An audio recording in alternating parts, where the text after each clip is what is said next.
It is late, and your mind feels heavy with thoughts about money. You have bills waiting, cards close to the limit, or maybe a paycheck that disappears before the month is done. You came here because you are tired of the stress. You want to sleep, but you also want answers. This video is your reset. Together, we will start over and learn the simple truths about money that no one explained in a calm way before. You will hear how money stress is shaping your nights and your days. We will talk about where that stress comes from, how your family shaped your habits, and why you keep feeling behind, even when you work hard. You will see why comparing yourself to others only steals your peace. You will learn the steps to take control of your spending without guilt and how to set up savings that make you feel safe. As the story unfolds, you will find out how to handle irregular income without fear. You will explore how to pay off debt in a way that feels possible. You will see why savings is more than numbers and how investing can be simple. You will relearn habits that work and let go of shame from the past. You will practice forgiveness for old mistakes. By the end, you will see financial independence as freedom, not as chasing millions. You should stay until the end because each chapter gives you one piece of this reset. If you only hear the start, you will know the pain, but not the way out. If you listen through the middle, you will hear the first steps, but not the full path. If you stay to the very end, you will walk through the whole journey. You will leave with a plan in your heart and calm in your body. You will know what to do next without fear. This video is more than advice. It is a story of money and peace, told slowly, so you can rest as you listen. Each part is paced for your tired mind. Each idea is simple and easy to hold. The lessons are clear, but they are wrapped in calm words, so you do not feel pressure. You can let the sound carry you as you drift in and out. Even if you fall asleep, your mind will remember the most important truths. We begin with honesty. Money stress is real, and it touches most people. Studies show that more than half of adults in America say money keeps them up at night. If you have felt shame for worrying about money, let that shame go. You are not broken. You are part of a society that never taught us what we needed to know. Schools did not prepare us. Families often stayed silent. And now, as adults, many of us try to guess. Tonight, we stop guessing and start fresh. We will talk about childhood lessons that shaped you. Did your parents fight about money? Did they avoid the subject? Did they spend too freely or cling too tightly? Those early years built scripts in your mind that still play today. You might overspend when you feel lonely. You might avoid checking your account because it brings back old fear. You will see how those hidden voices are not your fault, but they can be changed. You will also hear about how your sense of self can get tied to money. Many people feel that their worth is measured by their paycheck or their debt. That lie is heavy, but we will take it apart.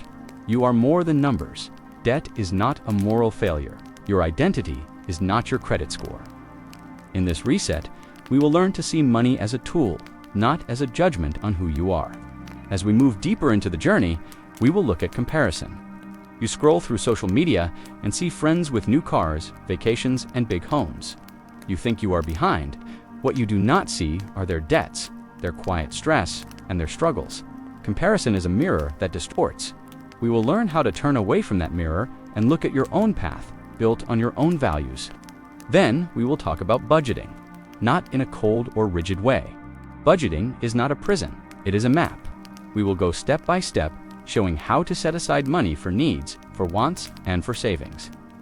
You will see how even simple rules like 50% to needs, 30% to wants, and 20% to savings can bring order. You will learn how to adjust that map when your situation changes. For those with irregular income, we will show a clear way forward. You will learn how to base your spending plan on your lowest earning month, so you never get trapped in a high and low cycle. You will hear how to use good months to build a cushion. We will cover simple ways to smooth out the ups and downs so you can feel stable even when your income is not. Debt will have its place in this journey. You will hear how high-interest debt weighs on your health and your mind. We will explore two proven paths: snowball, where you pay off the smallest first, and avalanche, where you attack the highest interest first. You will learn how both work and how to choose one that fits your life. You will see why every small step up the mountain matters and how to celebrate as you climb. We will pause to explore savings. Savings is more than sacrifice. It is safety. It is freedom. We will show you why even a small start, like $500, changes your stress level. You will learn why experts suggest 3 to 6 months of expenses saved, but why the first milestone is the most important. We will talk about automating savings so it grows quietly in the background while you live your life. Investing will come to many. Fear investing because it feels complex, but in this reset, we will show you that investing can be simple. You will learn about index funds that spread your money across many companies. You will hear about the power of compounding where money earns on itself over time. You will see how small, regular contributions grow into large amounts. We will keep it soft and simple, so even if investing has scared you, you will feel calm and clear. Habits will shape your new story. You will learn how to replace old habits that cause harm with small, kind habits that build peace. We will show how weekly check-ins bring control. We will explore triggers like shopping when sad and show gentle ways to respond differently. You will hear about the strength of small steps and how they add up to real change. Self-forgiveness is part of the reset. You may carry guilt about mistakes. You might replay old choices in your head. In this journey, we will set down that weight. We will remind you that everyone makes mistakes: debt, overspending, missed bills. None of it makes you unworthy. You will hear how to forgive, learn, and keep going. At the end, we will return to the idea of independence. Independence is not about millions. It is about freedom of choice. It is about building enough safety to choose where you work, how you live, and what matters to you. You will see how spending less than you earn and investing the rest, even in small ways, brings this freedom closer each year. By the time you reach the end of this story, you will have walked through the fog of financial stress into a clearer path. You will understand your past without shame. You will hold tools for the present, and you will see a vision of the future that feels safe and possible. That is why you should stay until the very last word. So settle in now. Feel the calm of knowing this story will guide you. Each chapter will give you one piece of the reset. Together, they form a whole picture of peace and clarity. Do not rush. Let the story move at its own pace. Let your body soften as the words guide you. And as you take this first breath of calm, know this: the journey has only begun. For in the next part, we step into the valley where financial anxiety lives, and we will see how to walk through it without fear. It begins in the quiet of night, when the world outside has fallen still. The lights are low, the room is silent, and yet your mind keeps moving. You think about your bank balance. You think about what bills are due this week. You think about the card you swiped earlier today and whether it will clear. The rest of your body is tired, but money has a way of keeping you awake. You tell yourself that it is simple, just numbers in an account, and yet it does not feel simple at all. It feels heavy, like a fog pressing on your chest. More than half of adults in the United States report that money is their top source of stress. You are not the only one lying awake tonight with numbers spinning in your head. Still, when you are the one awake, it feels personal, like you are the only one lost in this fog. This valley of anxiety is not empty. It is filled with thoughts that loop in circles. What if I lose my job? What if my car breaks down? What if I never get ahead? Each question is another stone in your pocket as you try to swim. Anxiety feeds on uncertainty. Money, with its ups and downs, creates that uncertainty every day. This is why the worry returns, even when you think you are doing fine. For some, the valley began with childhood memories. Maybe you heard your parents whispering about overdue bills. Maybe you saw a notice taped to the door. Maybe you grew up in a house where money was never discussed, and so you learned to fear the silence. Those early impressions sink deep. As adults, they rise again whenever the account runs low. What you saw and heard long ago still echoes in the valley today. The body reacts in its own way. Your heart beats faster when you check your account. Your stomach twists when an unexpected charge shows up. Your shoulders tighten when the paycheck comes, only to leave again almost immediately. Anxiety is not only a thought pattern, it is physical. It turns your whole body into a mirror of financial stress. You may have told yourself that the answer is to avoid it, to not check your account, to put the unopened bill on the counter and turn away. For a moment, this feels like relief. Out of sight, out of mind, but avoidance is another turn in the valley. The bill remains, the account balance waits. By pushing it aside, the weight grows heavier because the unknown feels scarier than the known. This valley tricks you into believing you are alone. Yet millions walk it at the same time. Some in apartments with rent due, some in houses with mortgages that feel too big, some in dorm rooms with student loans stacked high. The details differ, but the feeling is the same. A restless fear that money will never be enough, that you will never feel safe. Knowing others share this path matters because anxiety thrives in isolation. The first gentle truth to hold on to here is that money stress is common. More than half of American adults say they lose sleep over finances. This means the valley is not your fault. It is not a sign that you failed. It is a sign that you are human, living in a system that often makes money more complex than it should be. Accepting that truth is like lighting a small lantern in the fog. What can help is beginning to notice your patterns without judgment. Do you feel the wave of panic right before rent is due? Do you avoid checking your balance until payday arrives? Do you shop to calm your nerves only to feel guilt later? Each pattern is a signal. If you can name it, you can slowly learn to respond to it with calm instead of fear. This noticing is the first step out of the valley. Anxiety often whispers that you should know everything already, that you should have figured this out years ago. But the truth is, most people were never taught. Schools did not show us how to budget, how to save, how to handle debt. Families avoided the talk, hoping children would learn by watching. Many of us grew up with little more than fragments of knowledge, stitched together from observation. You are not behind, you are beginning. Inside the valley, the shadows play tricks. You might believe that one mistake ruined everything, that one late payment defined you, that one purchase proved you lack control. These are distortions. They are louder at night, but they are not accurate. One mistake is only one moment. The story is longer than that. When the light returns, you see the whole path. Not only the stones you tripped on, breathing can help you hear. Simple, slow breaths while you sit with the thought of money. Inhale through your nose, count 4. Then let the air move out through your mouth. Do this as you picture your account balance. It feels strange at first, but this simple act reminds your nervous system that you are safe in this moment.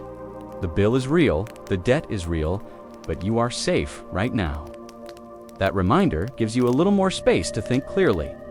Think about the nights when anxiety kept you awake. Did the fear ever solve the problem? Did the stress pay the bill? Or did it leave you tired and less able to face the next day?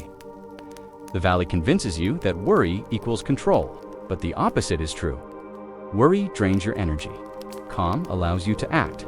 Even the smallest calm step, like checking one account, is stronger than a night of spinning thoughts. Walking through the valley takes time. It is not about running or rushing. It is about steady steps. Learning to see anxiety as a sign, not as a verdict. A sign that your money story needs attention. A sign that you are carrying weight without support. The more you notice it, the less it surprises you. The less it surprises you, the less it controls you. One gentle practice is writing your thoughts down. When you feel the rush of fear, take a paper and write, "I am afraid of," and finish the sentence. Then write the next fear. Soon you have a list. Looking at it on paper changes the feeling. It is no longer a swirl in your head. It is words you can see, sort, and face. Sometimes the simple act of writing makes the fear smaller. Another step is naming your valley. Some people call it the spiral, others say the money fog. Give it a name that fits you. Then, when the anxiety rises, you can say, this is the spiral, instead of thinking it is the whole truth. By naming it, you make it something outside of yourself. You remain you, the anxiety is only a visitor. Over time, each small action builds strength. Checking your balance once a week instead of avoiding it. Opening one bill and paying it right away. Setting a reminder on your phone so you do not forget. Each action is a light in the valley, small at first, but they add up. Soon you can see more clearly. You realize the valley is not endless. There is a path forward. Anxiety does not vanish. It returns in moments of change, like losing a job or facing a surprise expense. But if you know the path, you can meet it with calm. You can say, "I have been here before. I know what to do." That knowledge turns the valley into a place you can pass through instead of a place you remain stuck. This chapter is the start. We are naming the valley, seeing its shadows, and holding up the first light. You do not have to solve every money problem tonight. You only need to begin seeing the truth of where you are and the patterns that keep you anxious. This is the first step toward peace. And yet, the valley is not the only place your story lives. Behind it lies the deeper roots, the echoes of childhood, the early lessons about money that shaped you. To understand why you react the way you do now, we will need to walk into that part of the journey. Because sometimes the fear you feel today is not only about the bill on the table, it is about the voices you heard long ago. Think back to when you first noticed money. Maybe it was the sound of coins dropping into a jar. Maybe it was watching a parent count bills at the kitchen table. Maybe it was hearing the stress in their voice when they said no to something you asked for. Those moments stay with you. They shape the way you feel about money today, even if you don't realize it. As children, we don't understand the full picture. We watch, we listen, and we copy. If your parents argued about money, you might have linked money with conflict. If your parents stayed silent, you might have linked money with mystery or fear. If your parents spent freely and worried later, you might have learned to do the same. Childhood is where your first money lessons were written. These lessons are called money scripts. They are the quiet rules that live in your head.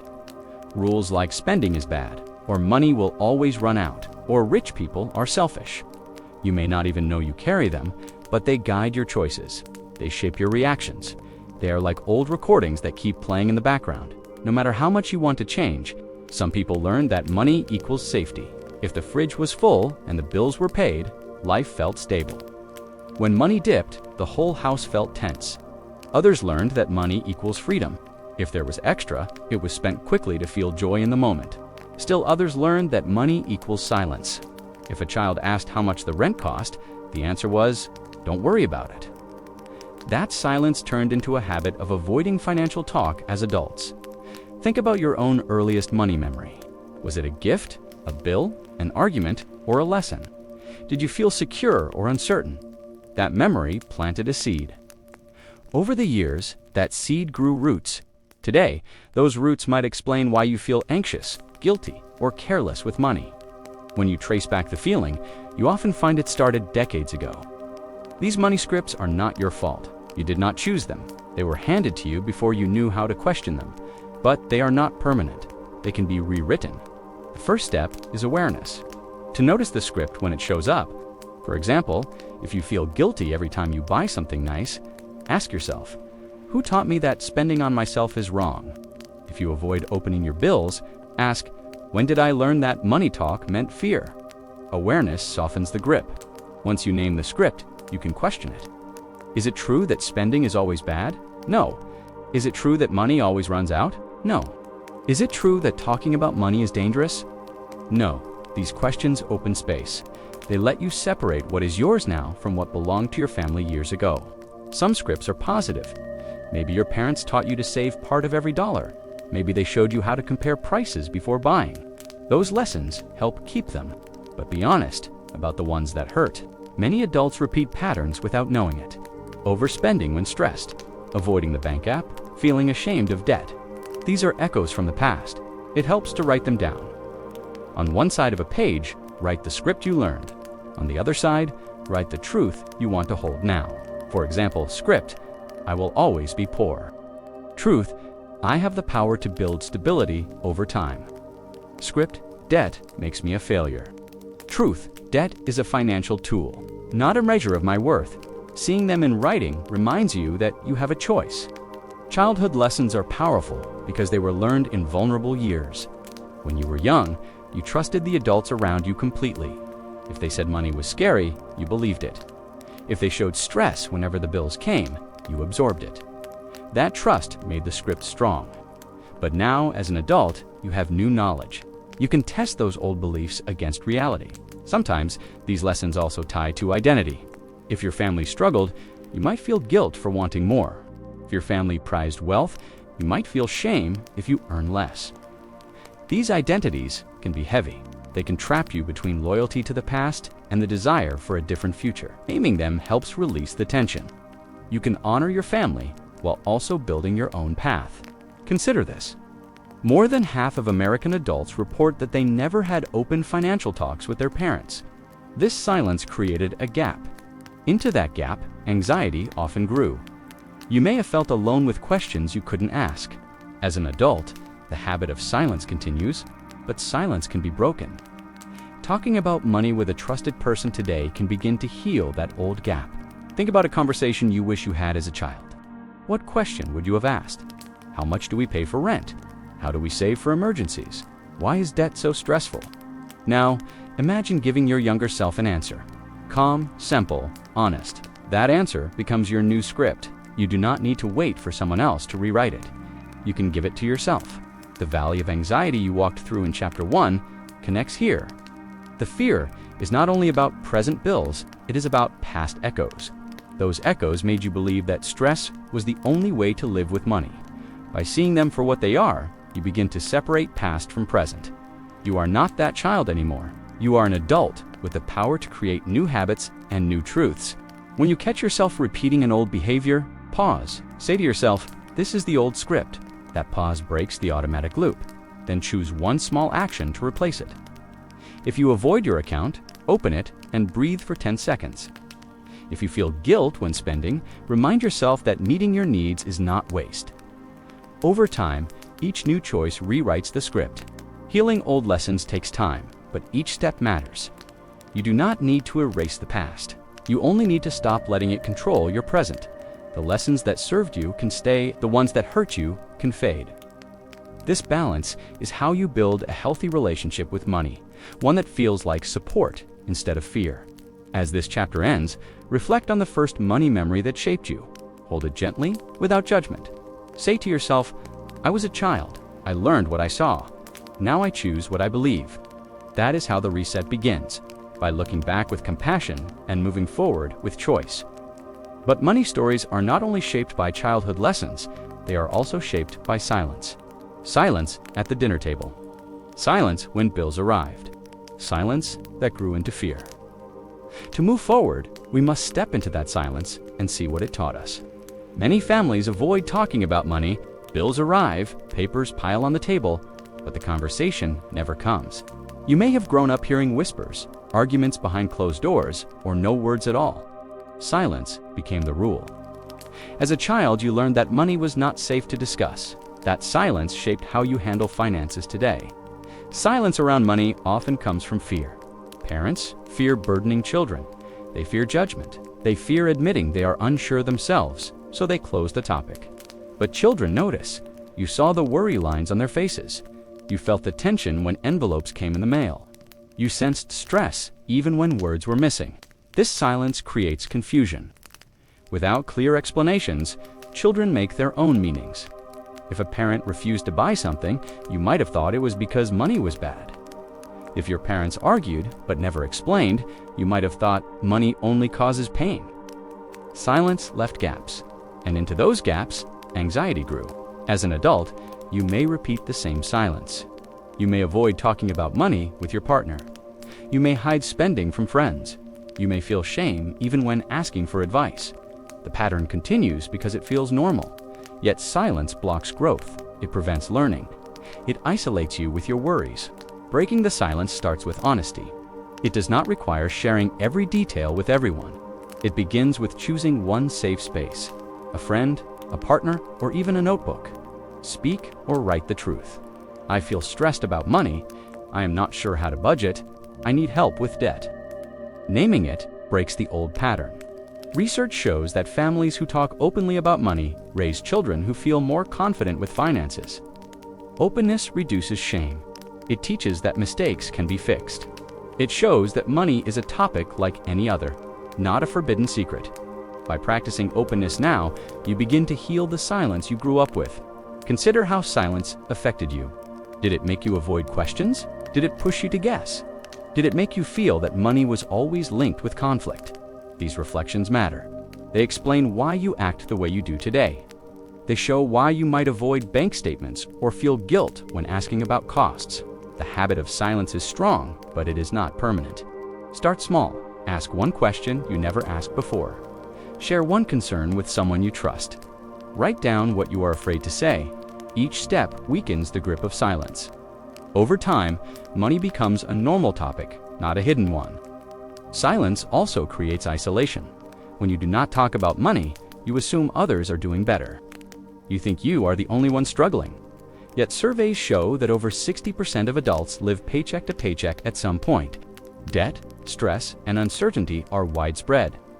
Talking about money reveals that you are not as alone as you think. Breaking silence also builds problem solving. When you share your struggles, you invite support. A partner can help plan. A friend can offer ideas, a mentor can explain options. Without words, solutions stay locked. With words, new paths appear. Talking does not erase problems, but it makes them lighter to carry. Children benefit when adults break silence too. If you have kids, include them in age-appropriate talks. Show them how to save part of their allowance. Explain why you compare prices at the store. These small talks replace fear with understanding. They prepare the next generation to handle money with confidence instead of confusion. Notice how silence still shows up in your life. Do you hesitate before asking about a bill? Do you hide receipts? Do you keep quiet about financial goals? These small silences are linked to the big silence from your family. Once you see them, you can choose to speak instead. Practice simple sentences. I want to talk about money for a few minutes. Can we plan together? I am worried about this expense. These sentences open doors. They are not perfect, but they are enough. The goal is not to solve everything at once. The goal is to replace silence with steady words. It may feel uncomfortable at first. Your body may tense. Your voice may shake.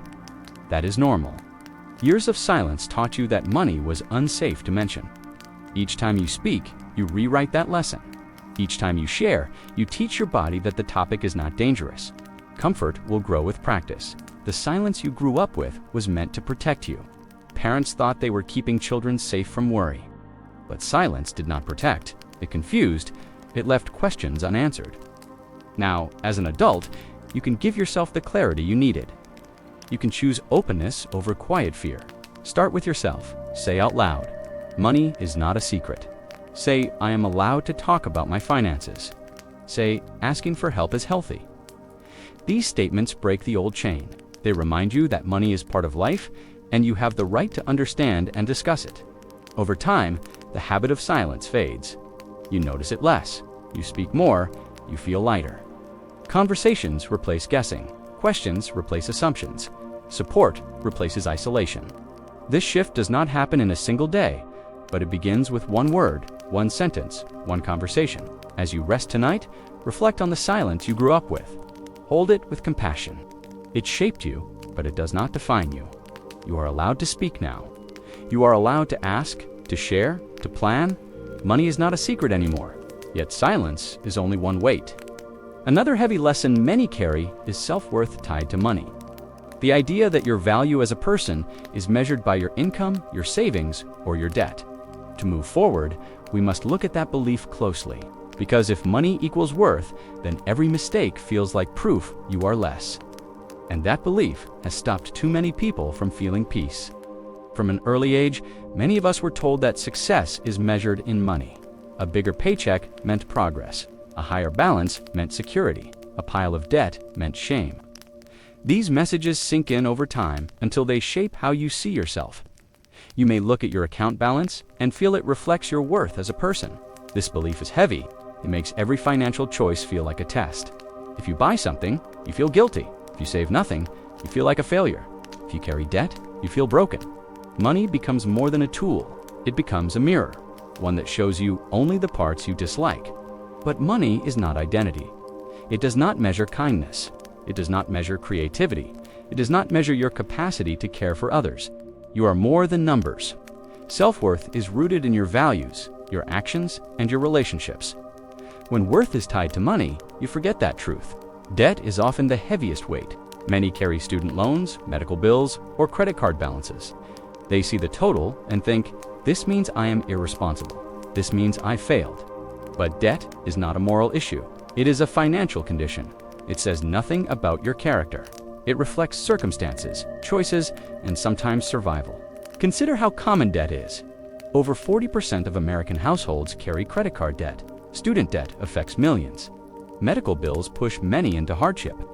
You are not unusual if you owe. You are part of a wide community. Debt does not make you less human. It does not strip you of dignity. It only signals that financial systems are complex and often harsh. Self-worth tied to money also fuels comparison. You see peers buying homes or taking trips and think you are behind. You measure your value against their images, but what you see is incomplete. Many of those people are also in debt. Many struggle silently. Comparison does not measure truth. It measures illusion. Breaking this link between worth and money takes awareness. Notice when you equate the two. Notice when you say, "I am worthless because I cannot pay this," change the words. Say instead, "I am facing a financial challenge." That shift separates you from the problem. You remain whole. The issue remains solvable. Start to list qualities that have nothing to do with money. Are you patient? Are you caring? Do you bring joy to others? These qualities are your worth. They are not bought or sold. They do not rise or fall with your bank balance. They remain even in the hardest times. It helps to remember times when you supported someone else. Did your presence matter more than a dollar amount? Most likely it did. When you think of people who shaped your life, you remember their words, their kindness, their time, not their account balance. Others see you in the same way. Your value comes from who you are, not what you own. Money is important, but it is not identity. You need it to pay bills, to build safety, to create options. But it should never define your self-esteem. When you untangle the two, you can face money choices without shame. You can see debt as numbers to manage, not a reflection of failure. You can view saving as care for yourself, not proof of worth. Shame thrives when worth and money are linked. You may avoid opening mail because you fear what it says about you. You may avoid seeking help because you feel unworthy of guidance. But once you see money as separate, the shame softens. You begin to see bills and balances as tasks, not verdicts. Forgiveness helps here too. Forgive yourself for choices made when you knew less. Forgive yourself for surviving in tough times. Forgive yourself for being human. Each act of forgiveness lightens the weight. You are not defined by past balances. You are defined by what you choose today.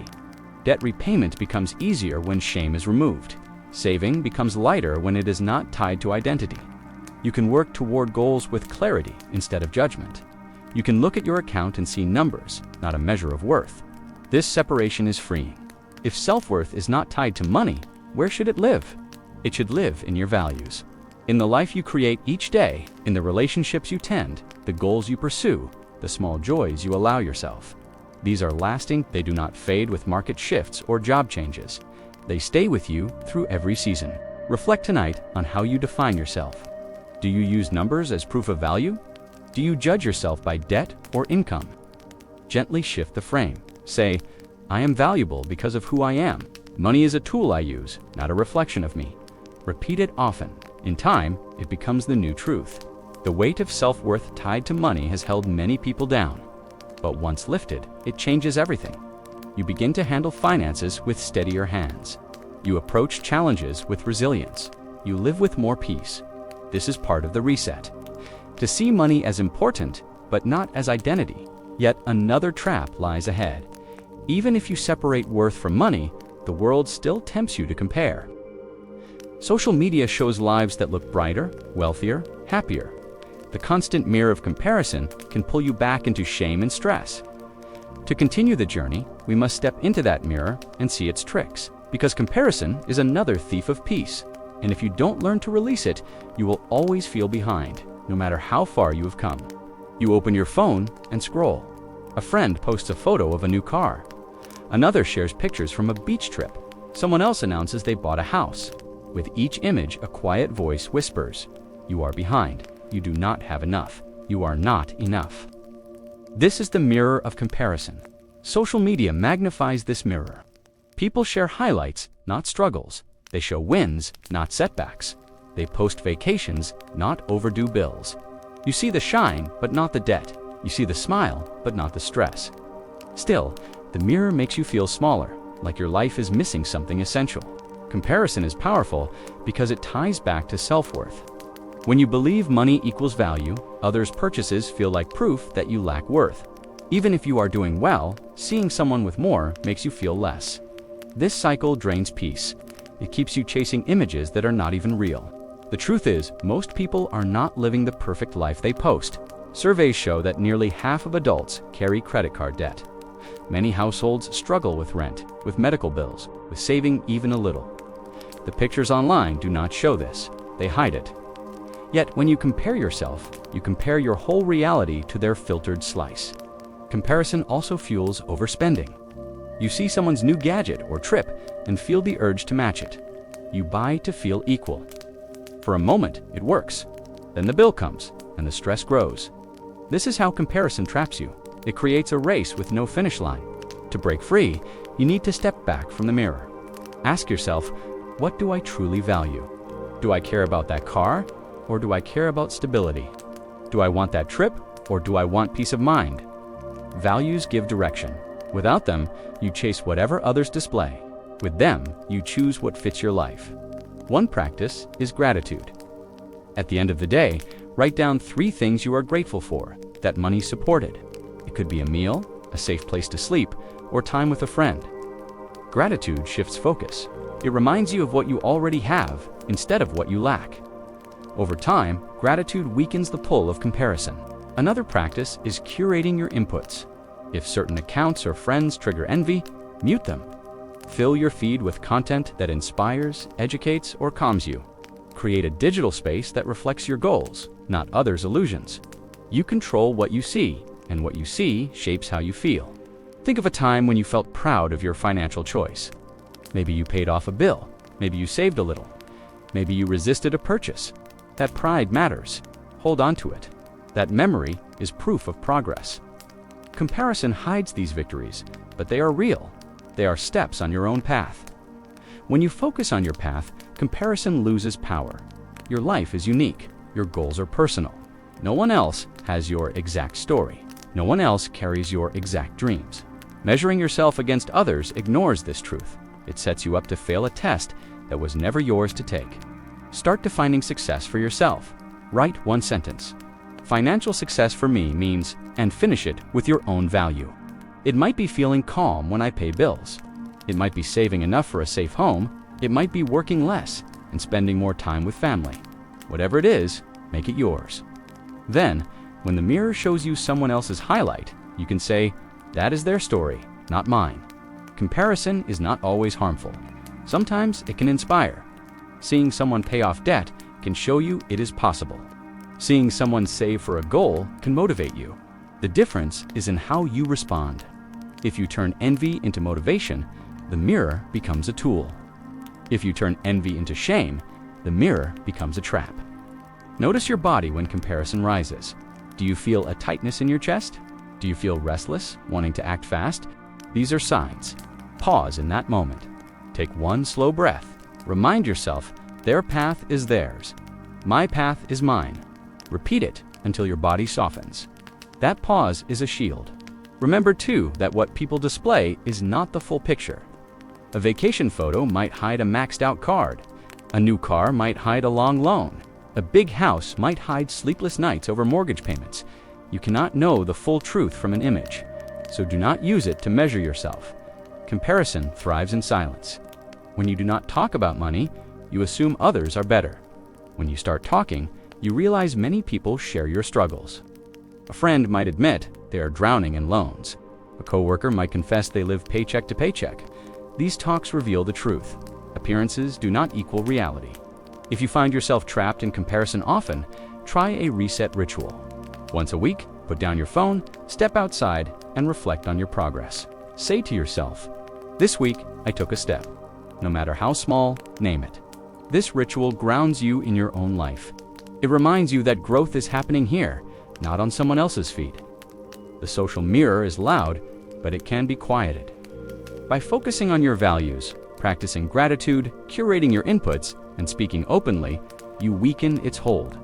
Over time, comparison becomes less frequent, less sharp. You begin to see others' lives without turning them into judgments on your own. As you lie down tonight, think about one value that matters most to you. Say it softly. I value peace. I value family. I value freedom. Let that word become your anchor. With it, the mirror loses its shine. With it, you see your worth clearly without distortion. Comparison is one of the hardest traps to escape. But you are stronger than the mirror. You have the right to define your own success. You have the right to walk your own path. And each time you choose that path, you move further from envy and closer to peace. Still, even with values and clarity, money needs structure. Without structure, anxiety returns.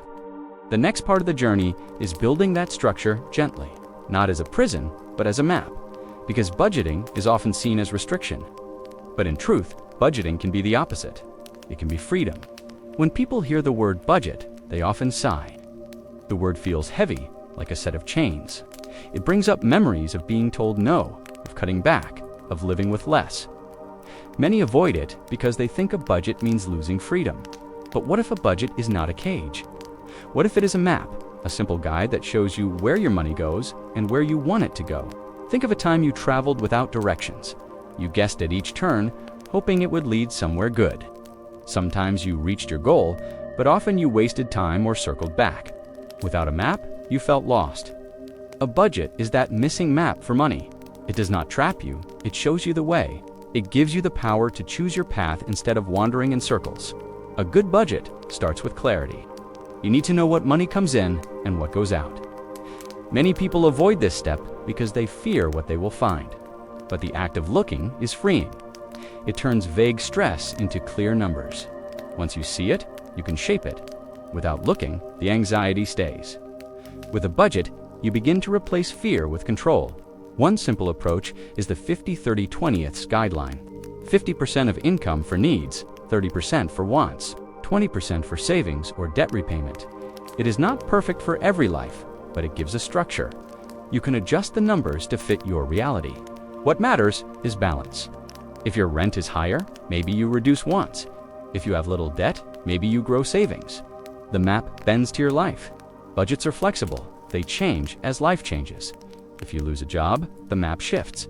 If you earn more, the map expands. Many people think once you make a budget, it is set forever. That belief makes it feel like prison. In truth, it is a living document. You can redraw it each month. It adapts to your journey. This flexibility turns it from a cage into a compass. Avoiding a budget often feels easier in the short term. You spend, you hope, and you wait for the next paycheck. But avoidance brings its own stress. The unknown looms. The numbers feel scary. A budget takes away that guesswork. It may not solve every problem at once, but it gives direction. It shows the path forward, even when the path is steep. Start with small steps. Track 1. Month of expenses.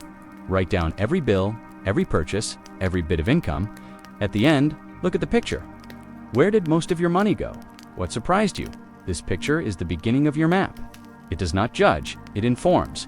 Once you see it, you can choose what to change. Budgeting also gives permission. Many think a budget only restricts. In truth, it allows. When you set aside money for wants, you can enjoy them without guilt. A meal out, a small trip, a hobby purchase. These fit within the plan. Instead of wondering if you can afford it, the budget answers. It says yes when you have planned for it. That yes is freedom.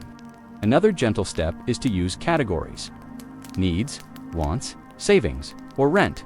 Food, transport, extras. Categories simplify decisions. When money enters, you place it in a category. Each dollar has a job. This removes the stress of random spending. You know what the money is for? The plan holds the answer. Budgets also protect you from surprises. Without one, an unexpected bill can crash your month. With one, you have set aside an emergency fund. Even if the surprise hurts, it does not break you. This safety is part of the map. It prepares you for the bumps on the road. It gives peace, even in storms. Some prefer apps, others use notebooks, others envelopes. The method matters less than the awareness. Use what feels natural. The point is not perfection. The point is knowing your flow of money and guiding it with care. Choose the tool that reduces stress, not one that adds more. Think of how your life changes when you know your map. You stop fearing payday, you stop dreading bills, you stop avoiding your account. You begin to feel in control. The numbers may still be small, the debts may still exist, but the fear is lighter. Knowledge turns the unknown into something you can manage. Budgeting also teaches patience. At first, you may not see big changes, but over months, you notice progress, debt shrinking, savings growing, anxiety fading. These small wins build confidence. They show that steady steps matter. They prove that control is possible. If you slip, the map helps you back. Overspending 1 week is not failure. It is a detour. Look at your categories. Adjust next week. Return to the plan. A budget forgives. It allows mistakes. It guides you back when you wander. This kindness is what makes it sustainable. Budgets can also reflect your values. If family is important, allocate more to family activities. If health matters, allocate to healthy food or exercise. Your budget shows what you care about. Aligning money with values makes the map personal. It turns budgeting into an act of self-respect, not restriction. Some people resist budgets because they think they limit joy. But the opposite is true. A clear plan creates space for joy. When you know your essentials are covered, you can enjoy extras without fear. When you know you are saving, you can rest easier at night. The budget brings calm, and calm brings room for happiness. As you rest tonight, think of your budget not as chains, but as a gentle guide. A plan that says yes to what matters and no to what does not. A plan that shifts when life shifts. A plan that gives you clarity, safety, and choice. This is the gift of a budget that feels like a map. Still, even with a budget, some face a unique challenge: income that rises and falls. Weeks of plenty followed by weeks of little, a paycheck that is never steady. For those people, the map must adjust again. It must learn to flow with the tide, because irregular income brings its own stress, and the answer is not fear, but preparation. Not every paycheck looks the same. For many people, money comes like waves. Some months the tide is high and the account feels full. Other months the tide is low and the same account feels empty. Freelancers, gig workers, seasonal employees, and even small business owners know this rhythm well. The irregular flow of income creates unique stress. When money changes each month, planning feels harder. You may spend freely in high months and then panic when the low months arrive. You may cover bills one week and then struggle the next. The lack of predictability makes anxiety stronger. Without a steady paycheck, the ground beneath you feels shaky. The first step is clarity. Look back at the last year. Write down the lowest month of income you had. That number is your base. Build your essential budget on that lowest point, not the highest. By planning around the leanest times, you create stability. Anything above that becomes extra, not expectation. This method feels strange at first. You may want to plan around the average or the best month, but averages can mislead, and best months do not always repeat. By planning for the lowest, you protect yourself. You know you can cover your needs even in hard months. This safety gives peace, even before income rises again. The second step is building a buffer. When income is higher, set aside the extra. Create a separate account if possible. This buffer works like a reservoir. In low months, you draw from it. In high months, you refill it. Over time, the buffer smooths out the waves. The tide may rise and fall, but your life stays steady. Saving in high months takes discipline. The urge to celebrate is strong. You may feel tempted to spend because it feels like the drought is over. But saving some of that extra is a gift to your future self. It means less panic when income dips again. Each dollar set aside is another drop of water in your reservoir. The third step is identifying fixed costs: rent, utilities, groceries, insurance. These do not change much month to month. Make sure your buffer covers these first. Protecting the essentials prevents crisis. Once those are secure, you can plan for wants, savings, and extras. Fixed costs are the foundation. Keep them steady. Technology can help. Budgeting apps allow you to set categories and track spending even with variable income. Some let you roll over unused funds to the next month.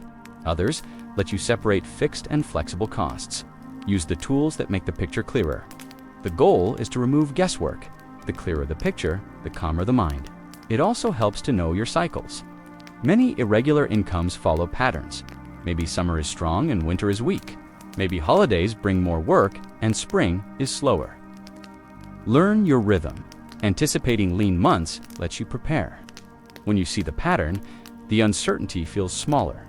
You begin to plan with seasons instead of against them. Communication matters too.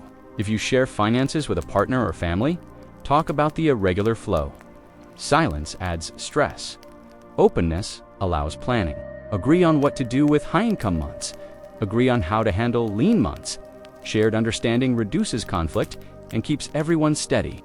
Living with irregular income requires patience. The ups and downs can feel unfair compared to steady paychecks. But with clarity, buffers, and planning, irregular income can still support stability. Many who live this way grow stronger money habits than those with steady checks. They learn discipline, foresight, and resilience. These qualities serve them for life. Remember, irregular income is not failure. It is a different rhythm. Many people thrive in it. Artists, freelancers, business owners, and gig workers create value in ways outside traditional jobs. Their path looks different, but different does not mean less. With planning, it can be secure and fulfilling. At night, when the anxiety rises, remind yourself of your buffer. Remind yourself of your plan based on the lowest month. Say to yourself, "I have prepared for this." These words matter. They calm the fear that comes with uncertainty. They remind you that you have already built safety into your plan. Think of irregular income as weather. Some days bring rain, some bring drought. You cannot control the sky, but you can store water when it rains. You can prepare shelter for storms. You can adapt to seasons. This mindset shifts the feeling from panic to readiness. You become someone who works with the weather, not against it. As you rest tonight, picture your buffer as a calm lake. In high months, water flows in. In low months, you draw from it. The surface remains steady, even as the streams around it rise and fall. This is your financial calm. This is your way of turning irregular income into steady security. Irregular income brings stress, but with planning, it can also bring freedom. You learn to live carefully, to save when you have, and to protect when you need. You learn that control is not about making income even. It is about building habits that make life steady, no matter the waves. This is part of your reset. To accept the rhythm of your income and build peace within it, to stop fearing the low months and start using the high months wisely. To trust your plan instead of your panic. But money stress is not only about income. Debt weighs heavily for many. It feels like a mountain blocking the path. To continue this journey, we must turn to that mountain. We must learn how to climb it, step by step, without shame and without fear. Because debt is not a verdict. Debt is a challenge, and challenges can be faced. Debt often feels like a mountain rising in front of you. The numbers are high, the slope is steep, and you may feel small at the bottom. Each bill, each interest charge, each reminder makes the mountain look taller. For many people, this weight creates shame. They see the balance and think it says something about who they are. But debt is not a judgment. It is a condition, and like any mountain, it can be climbed. Debt takes many forms: student loans, credit cards, car payments, medical bills. Some debts feel useful, others feel crushing, but whatever the form, the feeling is often the same. Heavy studies show that people with high interest debt report higher stress levels and poorer health. The connection is real. Carrying debt is not only a financial load, it is an emotional and physical one too. The first step in facing debt is naming it. Write down every balance, every interest rate, every payment. It may feel painful, but it is like turning on a light. The mountain looks bigger in the dark.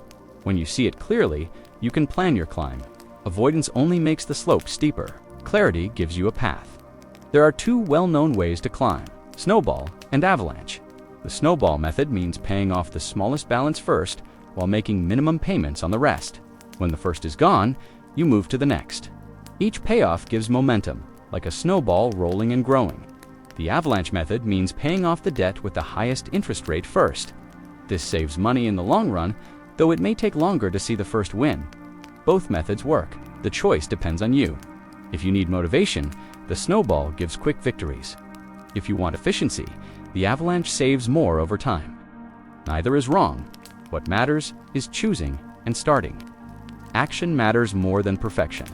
Each payment, no matter how small, is a step up the mountain. Celebrate each step when you pay off a card, pause, and acknowledge it.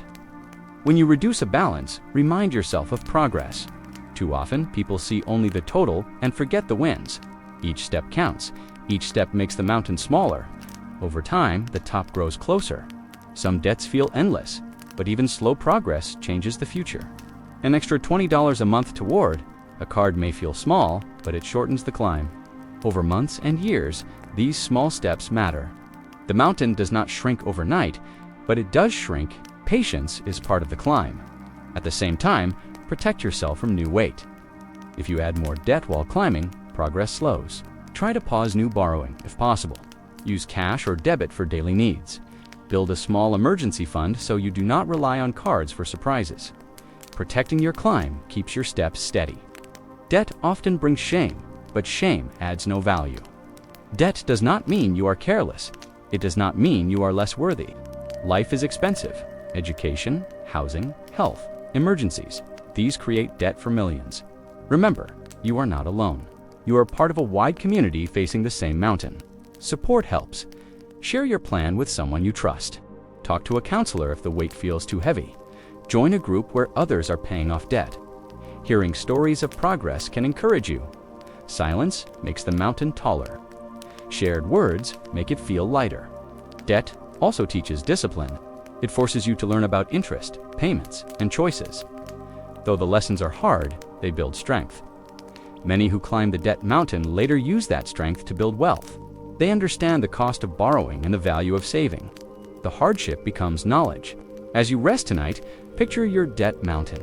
See it clearly, but also see the path. You have a backpack with tools, your budget, your plan, your discipline. Each month you take a step. Some steps are small, some are big, but all move upward. You are not stuck at the bottom. You are climbing. When doubt rises, remind yourself of progress. Say, I am paying down my debt. Say, I am moving forward. These words matter. They shift the story from failure to effort. Effort builds results. Results build freedom. Freedom waits at the top. Debt repayment is not only about numbers, it is about peace. Each balance cleared reduces stress. Each card closed brings calm. Each loan ended opens space. The mountain is real, but so is the freedom at its peak. You will feel lighter with each step. This is part of your reset. To face the mountain without shame, to choose a method and keep going. To celebrate each step and protect your progress.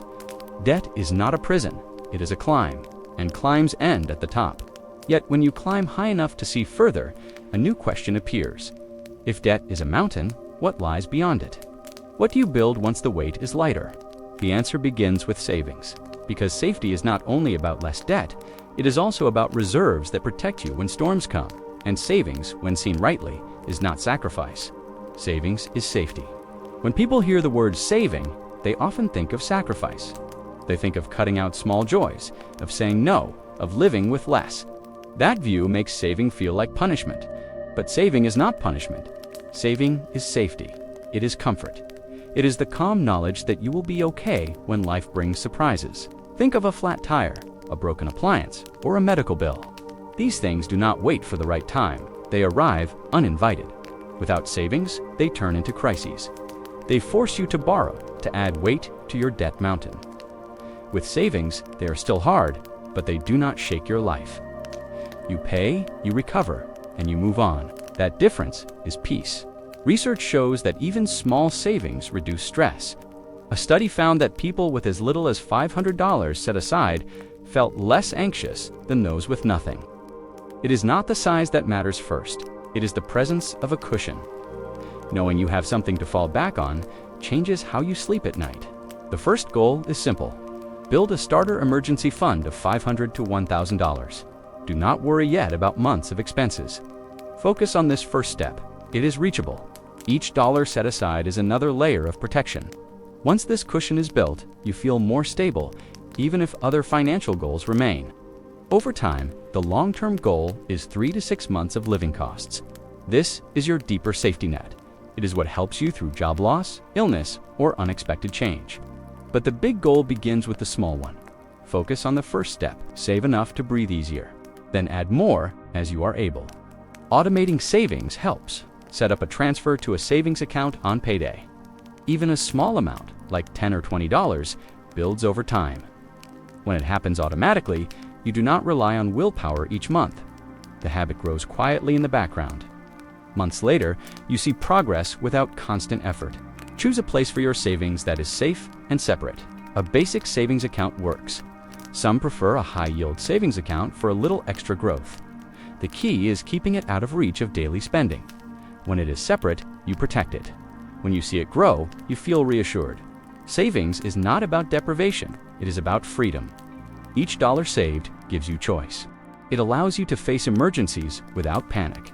It lets you take opportunities without fear. It gives you the option to rest when needed, to say no when something does not serve you. Freedom is the real reward. Think of saving as caring for your future self. Imagine your future self facing a car repair. How grateful they will be for the money you set aside. Each transfer into savings is like leaving a gift for the person you will become. This perspective makes saving feel less like sacrifice and more like kindness. If you struggle to save, start tiny. Even $1 a day builds into $30 a month. That 30 grows to 360 a year. The habit matters more than the amount at first. Small deposits prove to you that saving is possible. With time, the amounts can grow. Cutting expenses can help, but focus on gentle changes. Cancel a subscription you do not use. Cook one more meal at home each week. Redirect the money straight into savings. These small shifts build momentum. They do not leave you feeling deprived. They leave you feeling resourceful. Celebrate your progress. When your savings account reaches its first 100, pause and smile. When you hit your starter fund goal, mark it down. Too often, people overlook these victories, but each milestone matters. Each one builds confidence. Celebrate them, even quietly. Savings also reduces the pull of credit cards. When you know you have cash set aside, you do not rely on borrowing for small emergencies. This breaks the cycle of debt. It protects your progress on the mountain you are climbing. Savings is the shield that keeps you steady. As you rest tonight, picture your savings account as a safe harbor. Storms will come, waves will rise, but in the harbor, your ship is secure. The money set aside keeps you steady. You feel calmer knowing that safety is waiting. This image helps you replace fear with comfort. Over time, saving becomes a habit, not a struggle. You begin to expect that some of each paycheck goes into safety. You plan around it, you protect it. It becomes part of how you live. This habit, once built, is one of the strongest tools for peace with money. Remember, savings is not punishment. It is not about what you cannot have. It is about what you gain: safety, freedom, choice, and calm. Each deposit is a step toward peace. Each saved dollar is a vote for your future stability. This chapter is your reminder that saving is not sacrifice. It is security. It is kindness. It is one of the most loving things you can do for yourself. Begin where you are. Save what you can, let it grow, and once safety feels secure, another question rises. What about growth? What about letting your money work quietly while you rest? That question leads to investing, a subject many fear, but one that, explained gently, can bring calm instead of stress. Because investing is not about gambling, it is about planting seeds for the future. Many people picture flashing screens, quick trades, and sudden losses. They think investing is only for experts or for the wealthy. It is about planting seeds that turn into trees. Investing builds growth. Savings protect you today. Investing protects you tomorrow. Savings give you calm for short-term needs. Investing gives you freedom for long-term goals. Both matter, both work together. But investing requires a new kind of patience. Compounding is the process. It means you earn on what you saved and also on what you already earned. The effect is small at first, but powerful over years. $100 invested today grows slowly, then faster, then much faster as time passes. Time is the secret ingredient. Even $10 a week adds up when invested. You do not need thousands to begin. You only need consistency. The habit matters more than the amount at first. With time, even small contributions become large. Consistency is the quiet engine behind investing. You do not need to study every company. Most experts agree that broad index funds are one of the simplest, safest ways to invest. If one company struggles, others balance it out. It means not putting all your money in one place. Diversification lowers risk. It gives you smoother growth. You will still see ups and downs, but the ride will be calmer. Diversification is a shield. It protects you from sudden shocks by spreading your investments wide. Some days your account will look smaller. Some days it will grow. The key is staying steady. Fear makes people sell when the market drops. History shows that markets, over decades, trend upward. This is why time matters more than timing. Timing the market means trying to guess the best day to buy and sell. Most who try fail. Even experts get it wrong. What works is steady investing. Set a schedule and stick to it. It removes guesswork. It is about your retirement, your future home, your freedom years from now. By staying consistent, you build wealth without drama. You let time do the work. This mindset turns fear into calm. You do not chase, you simply plant, water, and wait. Choose investments that match your goals. If you want safety with modest growth, consider bonds or bond funds. If you want higher growth with more ups and downs, consider stock funds. The younger you are, the more time you have to handle swings, so more stocks can make sense. As you get older, shifting toward bonds adds safety. In the United States, options like 401ks and IRAs offer tax benefits.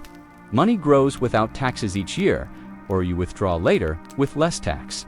If your employer offers a match, take it. That is free money added to your future. Fear of investing often comes from not knowing. Education turns fear into clarity. You do not need to be an expert. Learn the basics, save consistently, use index funds, diversify, and stay patient. These 4 principles are enough. They cover what most investors need to build wealth. Another fear is losing everything. Individual companies may fail, but the overall market continues. Even after crashes, the market has always recovered given time. Weather changes, but the garden grows if you keep tending it. Do not dig up the seeds to check them every day. Over time, the harvest comes. Say growth takes time. These gentle words shift your focus from fear to patience. They help you trust the process. You can choose funds that align with what matters to you. Some funds focus on sustainability or ethical practices. Choosing where your money grows lets you support what you believe in. This makes investing more personal, more meaningful. No matter your age or income, begin with what you can. Even the smallest amount gets the habit going. The best time to plant was years ago. The second best time is today. Starting now matters more than waiting for perfect conditions. As you build savings and investing side by side, you create balance. Savings protect you today. Investing builds freedom for tomorrow. Together, they form the foundation of financial peace. Together, they make you resilient. This chapter is your reminder. Investing does not need fear. It needs patience. It needs consistency. It needs trust in time. You are capable of this. You are capable of planting seeds that will grow into security. And once you begin planting, another challenge comes: habits. Old habits from childhood and past choices can pull you back.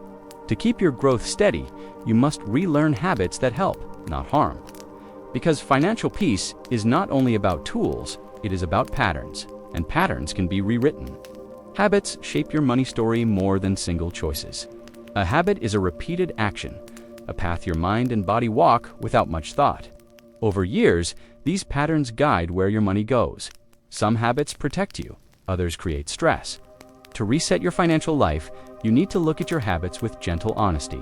Many money habits begin in childhood. If you saw spending used as comfort, you may buy things when you feel sad. If you saw bills avoided, you may push unopened mail aside. If you saw saving praised, you may feel proud each time you set money aside. These habits are often invisible. They feel natural, even when they harm you. The first step in relearning is awareness. Watch yourself for a week. Notice when you spend, when you avoid, when you save. Ask, what feeling comes before this action? Is it boredom, stress, fear, joy? Naming the trigger helps you see the loop. You are not careless. You are responding to a feeling with a habit you learned long ago. Once you see the loop, you can pause. That pause is power. In the moment, you want to click by or ignore a bill. Stop and breathe. Ask, is this my old habit or my chosen action? That question opens a door. You can choose a different path. Without awareness, the habit controls you. With awareness, you control the habit. Start small. Pick one habit to change, not all. If you shop online late at night, replace it with another calming action. Read, stretch, listen to music. If you avoid bills, set a timer for 5 minutes and open one envelope. One small step each day rewrites the pattern. Over time, new habits grow stronger than old ones. Automation can help. Set bills to pay automatically. Set savings to transfer each payday. Automation turns good habits into default habits. It removes the chance for avoidance. It lets progress happen in the background even when you feel tired or stressed. This builds stability without constant effort. Weekly check-ins are another gentle habit. Choose a calm moment, like Sunday evening. Look at your accounts for 10 minutes. Write down what came in and what went out. Do not judge, simply notice. These short check-ins replace fear with familiarity. They turn money from a monster into a regular part of life. Habits also need rewards. Each time you stick to a new habit, celebrate. The reward can be simple: a smile, a note in your journal, a quiet word of praise. Your brain learns from reward. It connects the new habit with good feelings. This makes it easier to repeat. Replacing habits takes time. Old patterns will return. You may slip back into overspending or avoidance. Do not punish yourself. Say, "This is the old habit," then start again. Progress is not about never slipping. It is about returning more quickly each time. Each return builds strength. Environment shapes habits too. If you keep credit cards saved on websites, spending is easier.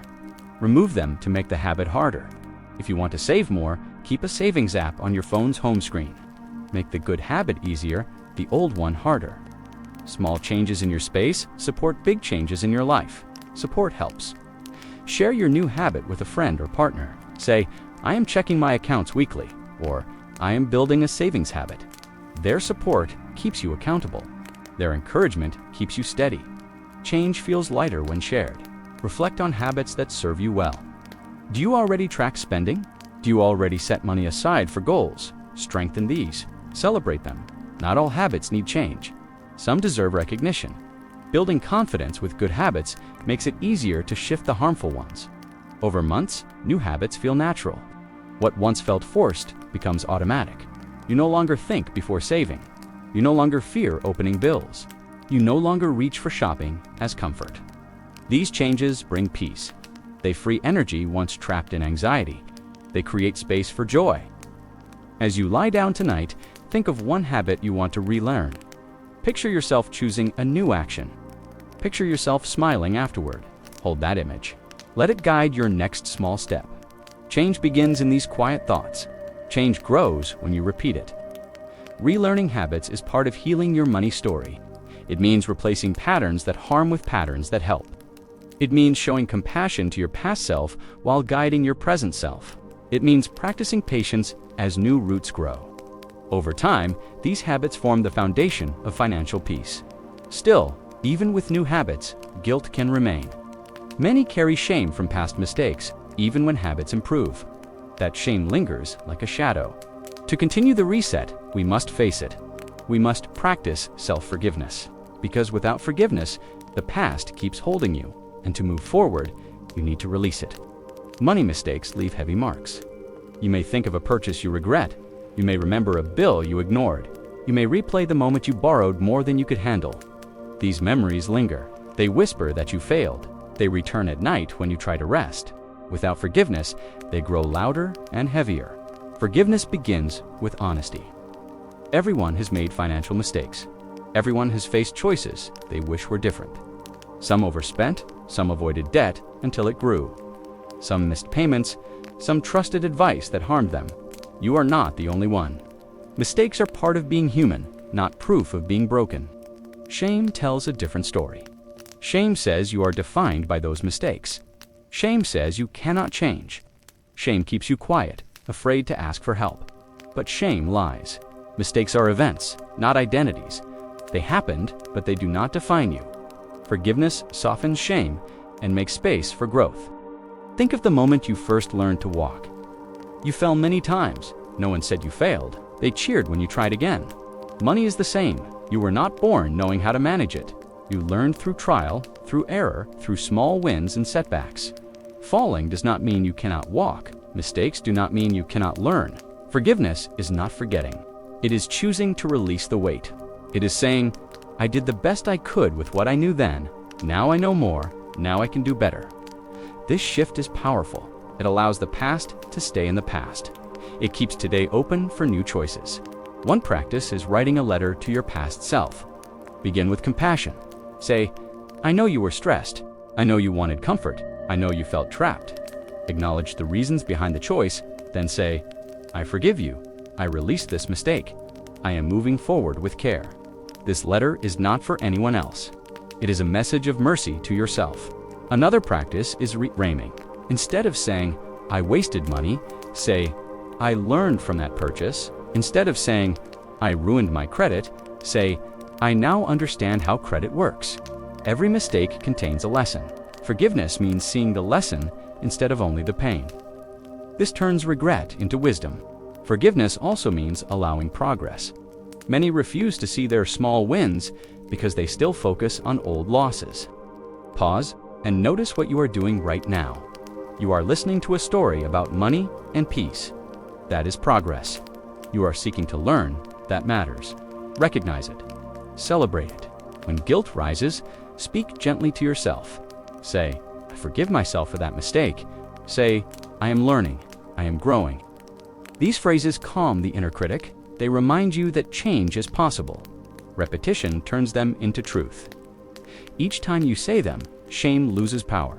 Forgiveness is also practical. When you forgive, you free energy once trapped in guilt.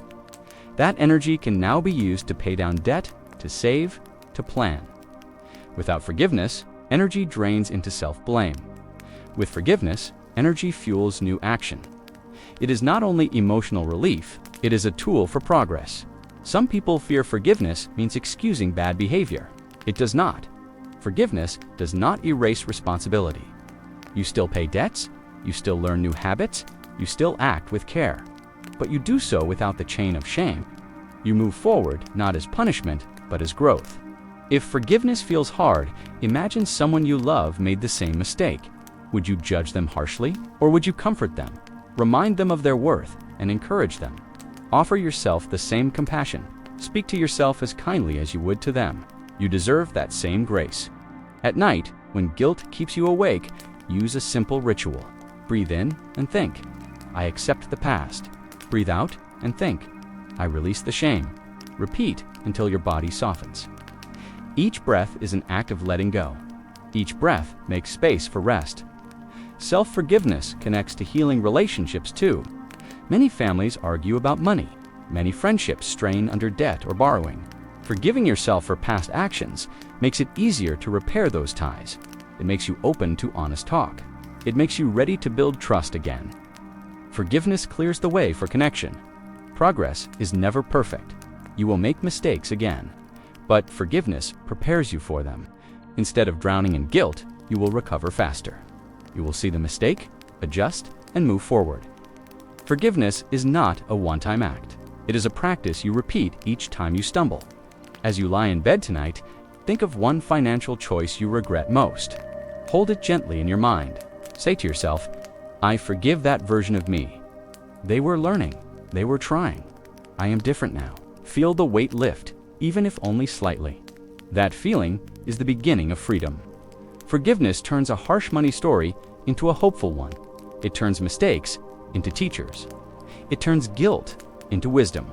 It turns stress into energy for growth. Without it, the past controls you. With it, you control the present. This is how you reset your financial life with peace. Still, forgiveness is not the end. It opens the door, but you must decide what comes next. Once you have forgiven, you can design your future with clarity. You can define independence not as wealth beyond measure, but as the freedom to live aligned with your values. Because financial independence is not about millions, it is about choice. And that choice begins once you let the past rest. Financial independence often sounds like a distant dream. People imagine it means having millions, retiring young, or never working again. These images can feel unreachable, leaving you discouraged. But independence does not always mean wealth beyond measure. It means freedom. It means choice. It means building enough stability that you feel safe making decisions about your own life. For some, independence is being free from credit card balances. For others, it is having a few months of expenses saved. For others still, it is being able to take a new job without fear. Independence looks different for each person. The common thread is freedom from constant financial pressure. It is the ability to breathe easier. The first step is defining independence for yourself. Ask, what does freedom look like in my life? Is it paying bills without panic? Is it saving for a home? Is it working fewer hours to spend more time with family? Write it down. This vision is your guide. Without your own definition, you chase someone else's dream. Financial independence begins with small wins, paying off a single debt, saving your first $1,000, building a steady budget. Each milestone increases freedom. Each step gives you more room to choose.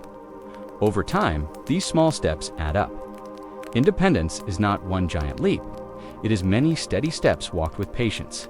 Living below your means is a key part of independence. Spend less than you earn, save, or invest the rest. This gap between income and spending is what builds freedom. It does not matter if the gap is small at first. What matters is that it exists. Over years, that gap grows into stability. It grows into peace. Investing plays a role too. When you invest regularly, your money begins to work alongside you. Savings alone provide safety, but investing builds growth. Over time, the growth compounds. The money you set aside today becomes the freedom of tomorrow. Even small amounts grow when given time. Independence is also about resilience. It means having the strength to face emergencies without panic. It means having a buffer against job loss, illness, or sudden expenses. This resilience comes from savings, insurance, and preparation. Each layer adds protection. Each layer adds calm. Comparison can distort your vision of independence. You may see others retiring early or buying luxury items. You may feel behind, but remember, your definition matters most. Independence is not about matching someone else's lifestyle. It is about creating a life where you feel safe, steady, and true to your values. Some people fear independence means giving up joy to save more. But independence is not about sacrifice. It is about balance. It is about spending on what matters while saving enough for the future. It is about knowing your money supports your values, not just your impulses. That alignment brings peace. Think of independence as a spectrum, not an endpoint. You gain pieces of freedom along the way. The day you pay off a debt, you feel lighter. The day you save your first cushion, you feel safer. The day you can choose a job based on passion instead of paycheck, you feel free. These moments are milestones of independence. At night, independence brings rest. Without it, your mind races. With it, you know you are safe. You know you have options. You know tomorrow is not filled with panic. This is why independence matters. It is not only about the future, it is about peace in the present. Building independence is not a straight line. Life brings setbacks. You may save, then spend on an emergency. You may invest, then see the market fall. These moments test you, but setbacks are part of the path, not the end of it. Each time you continue, you grow stronger. Each time you return to your plan, you rebuild freedom. Forgiveness connects here too. Independence is not ruined by mistakes, it is built by resilience. Forgive yourself for setbacks, then keep moving forward. Each step, no matter how small, adds to your independence. Each decision in line with your values is a step toward freedom. As you rest tonight, picture independence in your own life. See yourself paying bills with calm. See yourself saying yes to opportunities without fear. See yourself resting, knowing you are safe. Hold that vision. Let it guide your choices tomorrow. Each step you take moves you closer. Financial independence is not about millions. It is about choice. It is about freedom. It is about peace. You are already on the path. Each habit, each saving, each investment brings you closer. Trust the process. Trust your steps. Independence will grow with time, but financial peace is not only about numbers. It is also about your body, your mind, and your daily rhythms. The next part of this journey explores wellness, because true independence includes more than money. It includes how you live and how you rest, because financial health and personal wellness are deeply linked, and caring for one supports the other. Money is more than numbers on a screen. It touches your body, your mind, and your daily rhythms. Financial stress shows up as tight shoulders, shallow breathing, restless sleep. Wellness is not only about how much you save or invest, it is about how your relationship with money makes you feel each day. Financial wellness is when your money habits support your peace instead of draining it. Wellness begins with awareness. Ask yourself, how does money make me feel right now? Do I feel calm or anxious? Do I avoid looking at my balance, or do I check with confidence? These feelings matter. They are signals. If money constantly makes you tense, your system is telling you change is needed. Awareness is the first step toward a healthier relationship. Next is alignment. Wellness means your money choices reflect your values. If family is your priority, your budget shows space for family needs. If creativity matters, you allow for creative pursuits. When money supports what you care about, you feel balanced. When money goes to things that do not matter, you feel empty. Alignment creates harmony between your financial life and your inner life. Wellness also includes habits of care, weekly check-ins, even for 10 minutes, brings stability. Automating savings and bills removes constant decision fatigue. Small routines keep your money flowing in a steady rhythm. These habits reduce stress because you no longer rely on willpower every day. Systems carry the weight for you. Financial wellness improves physical health. Studies show that people with savings feel less daily stress. Less stress means better sleep, lower blood pressure, and steadier moods. Your body responds when your finances feel stable. You breathe easier. You rest deeper. Money and health are linked more than most realize. Another piece of wellness is boundaries. Marketing, social media, and peers often pressure you to spend more. Without boundaries, money leaks away, leaving you drained. Boundaries mean saying no when spending does not match your values. Boundaries mean muting accounts that trigger envy. Boundaries keep your financial life safe, like walls around a peaceful home. Wellness is not perfection. It is not about never feeling stress again. It is about resilience. When challenges come, you can recover without collapsing. An emergency fund gives resilience. Debt plans give resilience. Support systems give resilience. Each tool strengthens your ability to handle what life brings. Wellness grows as resilience grows. Think about balance. Spend some on needs, some on wants, some on the future. Too much focus on only one area leads to imbalance. If you save everything, you miss joy today. If you spend everything, you miss security tomorrow. If you ignore needs, stress grows. Balance is wellness. Each part has its place. Wellness also means compassion. You will make mistakes. You will have setbacks. Compassion means treating yourself gently when they happen. It means learning without shame. This kindness keeps you moving forward. Without compassion, mistakes become blocks. With compassion, mistakes become lessons. Relationships are part of financial wellness. Money fights strained couples. Silence creates distance. Wellness grows when you talk openly and kindly with loved ones about money. It grows when you plan together, support each other, and share the load. Honest communication turns money from a source of conflict into a tool for connection. Wellness is also about rest. You cannot think clearly about money when exhausted. Prioritize sleep, prioritize breaks, give your mind space to breathe. Often, the best money decision comes after rest, not during worry. Sleep restores clarity. Clarity improves choices. Rest is part of financial health. Another step toward wellness is gratitude. Each night, note one way money supported you that day. A meal, a roof, a ride, a moment of joy. Gratitude shifts focus from what you lack to what you have. This practice softens stress and builds peace. Gratitude trains your mind to see sufficiency instead of scarcity. Financial wellness is not about wealth. It is about peace. Some with high incomes feel constant stress because they overspend. Some with modest means feel calm because they live within their values. Wellness is not measured by dollar amounts. It is measured by how steady you feel.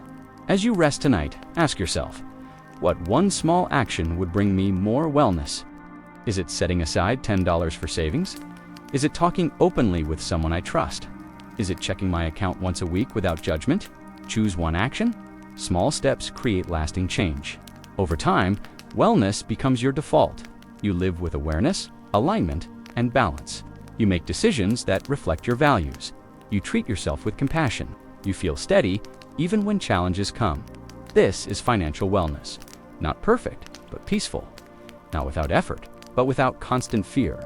This chapter shows that money is not only math, it is part of your whole life. It connects to your health, your relationships, your rest, your values. When money supports these, you feel well. When money fights these, you feel unsteady. The goal is to build habits and systems that nurture you, but one final step remains. After all, the learning, planning, saving, and forgiving, you need closure. You need to settle by the fire of your own story and rest. The last part of this journey is contentment. It is the calm after effort, the peace after struggle, because wellness prepares you, but contentment completes you. After all the lessons, the climbs, and the resets, we arrive at a quieter place. Picture yourself at the end of a long path. You have walked through fog, through silence, through debt and habits. Now, you sit by a small campfire. The night is calm. The fire glows steady. This is contentment. The feeling of being safe enough, of having enough, of knowing you are enough. Contentment is not about reaching perfection. It is not about endless wealth. It is about peace with what you have while still caring for what you need. It is about sitting with your money story and no longer feeling haunted by it. The fire of contentment warms you because you no longer chase what does not matter. Many people confuse contentment with giving up. They think it means settling for less. But contentment is not settling. It is choosing. It is deciding what matters most to you and letting the rest go.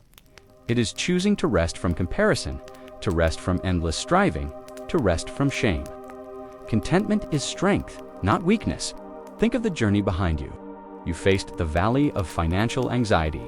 You uncovered the lessons from childhood and the silence of family.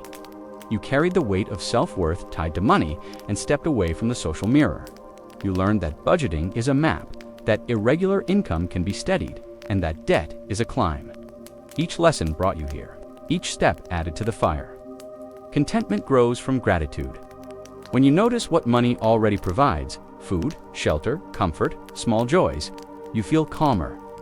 Gratitude does not mean ignoring goals. It means seeing progress. It means remembering that each step counts.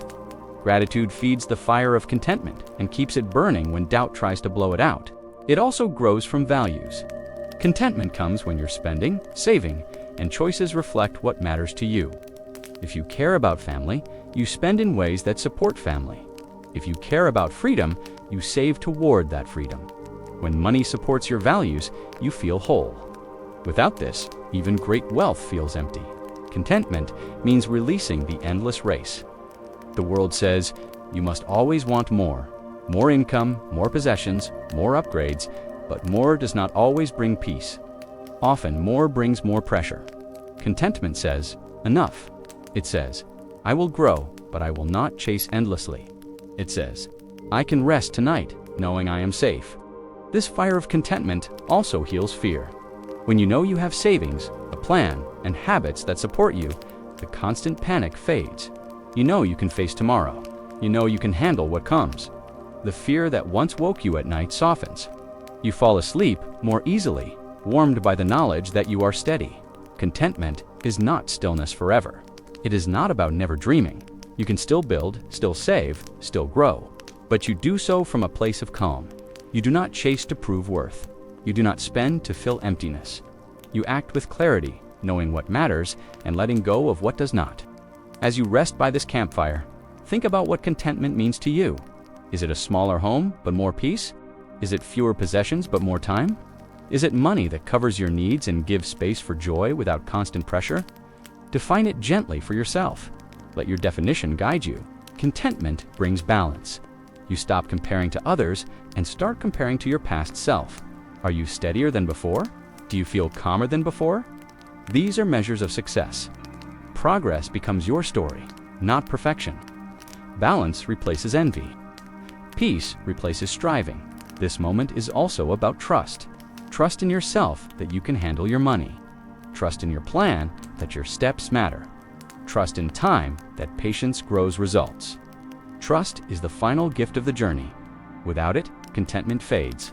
With it, the fire glows long into the night. Contentment is also contagious. When you feel calm about money, those around you feel it too. Children notice, partners notice, friends notice. Your calm becomes an anchor. It shows others that peace is possible. Your story becomes a quiet guide for those still lost in fog. If discontent rises again, return to this fire. Sit with your values, your gratitude, your progress. Say, I have enough for today. I am safe for today. That reminder resets the fear. It keeps you grounded.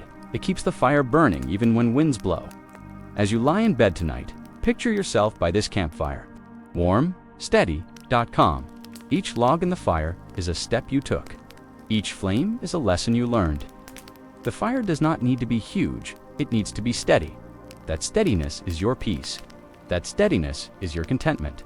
This is the closing chapter of the reset. You faced fear, you built safety, you learned patience, you forgave yourself, and now you rest. Financial peace is not a finish line. It is a journey. Contentment is the quiet place where you pause, reflect, and breathe. And as you close your eyes tonight, know this: money does not define you. Mistakes do not define you. Your story is still unfolding. You are worthy of peace. you are worthy of rest. And tomorrow, you can carry this calm with you. Still, one last step remains. A gentle conclusion to tie together every valley, every climb, every fire. The story closes not with fear, but with hope, because every reset deserves a soft ending, and yours is waiting. You have reached the end of this journey. Together, we walked through valleys, climbed mountains, and sat by quiet fires. You began in the fog of anxiety, where money felt heavy and unclear. You carried lessons from childhood, silence from family, and the weight of self-worth tied to numbers. You faced comparison, irregular paychecks, and the long climb of debt. And still, step by step, you moved forward. Along the way, you built a map through budgeting. You learned that saving is not sacrifice, but safety. You planted seeds through investing and tended to them with patience. You relearned habits, forgave yourself for past mistakes, and redefined independence as freedom, not perfection. Each chapter was a lantern on your path, guiding you gently out of the fog. The truth that carried through all of it is simple. Money is not your enemy. It is not a measure of your worth. It is a tool, one that works best when guided by calm, patience, and clarity. You are not broken for struggling. You are human, learning skills that few were ever truly taught. Tonight, you gave yourself the gift of learning with kindness. Notice how your body feels now. Perhaps your shoulders are softer. Perhaps your breath is slower. This is what financial peace feels like, not the absence of effort, but the absence of constant panic. You know challenges will still come, but you also know you are better prepared. That knowledge brings rest. As you think back, remember the valley of anxiety. Remember how overwhelming it felt. Now, picture yourself standing at the edge of it with the tools you've gained. You carry a map, a savings cushion, new habits, and forgiveness for your past. The valley is still there, but you no longer fear it. You know the way through. Gratitude can close this story. Say softly to yourself, I am grateful for what I have. I am grateful for what I am learning. I am grateful for the peace I am building. Gratitude turns your focus from what is missing to what is present. And in that presence, you feel calm, contentment, too, waits beside you. Not the kind that gives up on growth, but the kind that rests in enough. Enough food, enough shelter, enough progress, enough worth. You do not need more to be valuable. You are valuable already. You do not need perfection to be whole. You are whole already. The journey of money never ends. But tonight, you reached a turning point. You have reset. You have seen that the old stories of shame, silence, and fear do not need to rule you anymore. You can write new stories guided by peace and clarity. Each day, you will add a new line, each choice a new sentence. As you lie in bed, let these truths sink in. You are not your debt. You are not your mistakes. You are not your paycheck. You are a person of worth. Learning to guide money in a way that supports your life, you are stronger than the fear that once held you. You are gentler with yourself than you once believed possible. Rest in this. Let your eyes grow heavy. Let your body sink deeper into the mattress. Let your mind drift, knowing that tomorrow can be met with calm. You do not need to solve everything tonight.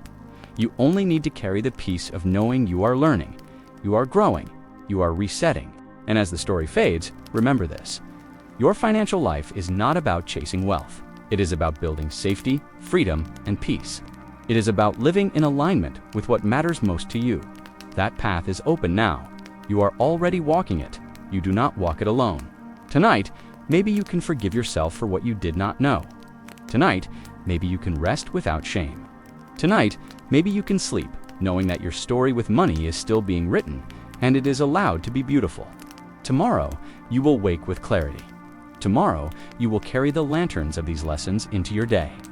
Tomorrow, you will remember that peace is possible, even in finances. And tomorrow, you will know that each step you take brings you closer to freedom. So close your eyes now. Let the fire of contentment glow softly in your heart. Let the weight of anxiety drift away. You are safe. You are learning. You are enough. And as you drift into sleep, know this: your reset has already begun.